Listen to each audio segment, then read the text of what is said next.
Accounting for 1 in every 16 new cars sold this January, the new Hyundai Tucson has burst straight into the market as our new top-selling car for the year so far. Replacing the popular iX35, it's fast becoming a very familiar sight on our roads, and judging by the continuously strong sales performance, looks set to become even more familiar still. Today we're at Murphy & Gunn Hyundai in Rathgar to see what all the fuss is about and to see what it's taken to strip the mighty Qashqai of its crown as king of the crossovers.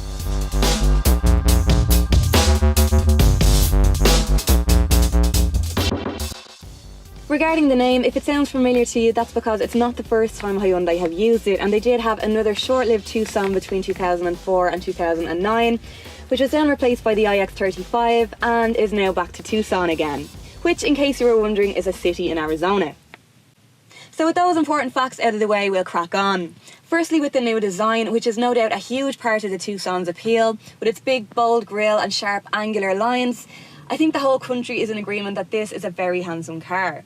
It's equally as attractive inside the cabin. The layout is fuss-free and functional, it's easy to navigate, and the quality of the materials used give it a really premium look and feel. That's further enhanced by the premium features on offer, and all models in the range come with parking sensors, cruise control, alloy wheels and air conditioning as standard.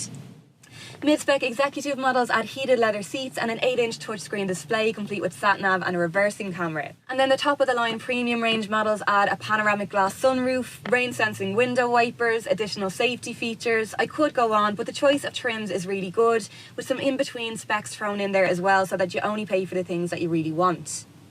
The wide variety in trim means a wide variety in price too, but at the moment they start from under €26,000 for the base model petrol and go right up to €42,500 for the four-wheel drive automatic diesel. But the average spend for your typical customer will be about €30,500 for the 1.7 diesel in the executive trim.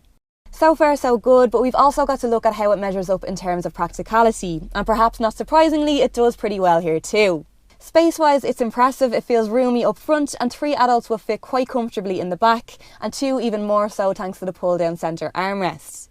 The boot measures in at 513 litres and is the largest out of what we would call the 4 major players in this battle at the moment, which include the Nissan Qashqai, the Renault Kadjar and the Kia Sportage. Storage in the cabin is also well thought out, with several cup holders, wide door bins and a central storage cubby. Moving on to slightly more important ground in the safety rating. It's a full 5-star NCAP car with a raft of additional driver assistance available on the higher spec models, which includes things like lane departure warning, lane change assist and blind spot monitoring. All of those features help to take the worry out of your drive, which is your typical comfortable crossover experience. Although it does feel more refined than the iX35 it replaces, with sharper steering, a quieter cabin for a more relaxing drive, and it's still got that spot-on suspension setup that irons out any bumps in the road without ever feeling too bouncy. This is the 1.7 litre diesel and the most popular model in the range, offering improvements in both power and fuel economy with 116 HP and a claimed MPG of 61 or 4.6 litres per 100 kilometres. And low carbon emissions means it costs just €200 a year to tax. You'll have to go for the 2-litre diesel if you want 4-wheel drive or automatic, and then the 1.6 litre petrol is an attractive option for those who do more city-based driving. Also worth noting is the impressive 5-year warranty, which doesn't quite match Kia's 7, but unlike its South Korean cousins, there's no mileage limit on that.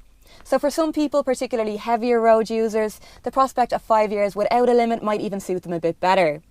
All in all, we'd be inclined to say that yes, you can believe the hype, and it really is a fine car all round. Plus the improvements in build quality across the entire Hyundai range over the last decade should mean that you'll have little to worry about in terms of reliability either. See it for yourself here at Murphy & Gunn Hyundai in Rathgar, or find your local Hyundai dealer on CarsIreland.ie.